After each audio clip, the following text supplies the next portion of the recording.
السلام علیکم ورحمۃ اللہ. آپ سورۃ الانعام کی بات کر رہے تھے، یا معشر الجن والانس لم یأتکم رسل منکم یقصون. اب اس آیت میں اللہ تعالیٰ کی قیامت کے دن کی عدالت کا ذکر ہے، اور اس سے فوراً اگلی آیت میں ذالک ان لم یکن ربک مہلک القری، جس میں دنیاوی عدالت کا ذکر ہے. اس التفات کی کیا وجہ ہے آپ یہ اصل میں اللہ تعالیٰ کی اس عدالت کی ابتدا وہاں سے ہو جاتی ہے نا، پیغمبروں کے زمانے میں. یعنی جب خدا کا رسول آتا ہے تو عدالت زمین پر لگ گئی، اور یہاں فیصلہ پہلے سنا دیا گیا. اس فیصلے کا اب آخری ظہور ہونا شروع ہو گیا آگے.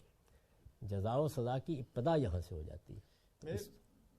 سوال میرے ذہن میں اس لیے آیا تھا کہ 130 نمبر آیت میں اشارہ اس طرف معلوم ہوتا ہے کہ ہر انسان سے خطاب کیا جا رہا ہے، ہر جن سے خطاب کیا جا رہا ہے، یا معشر الجن والانس. اور ذالک ان لم یکن ربک مہلک القری خاص قوموں کی طرف ذکر ہے، تو ایک عام سے خاص کی طرف بات. صحیح ہے بالکل.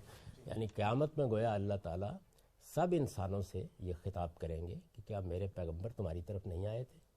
اب اس کا حوالہ دے کر یہ بتایا گیا کہ وہی سبب ہے، وہی اتمام حجت کا باعث ہے کہ تمہاری طرف بھی جب یہ پیغمبر آ گئے ہیں محمد الرسول اللہ، تو یہ اس کے بغیر میں تمہیں بھی سزا دینے والا نہیں.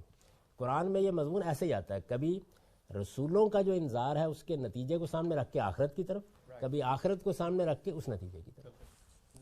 اس کو اگر دیکھنا ہو، سب سے اچھا اس کا جو بڑا ہی خوبصورت بیان ہے وہ سورہ حاقہ میں ہے.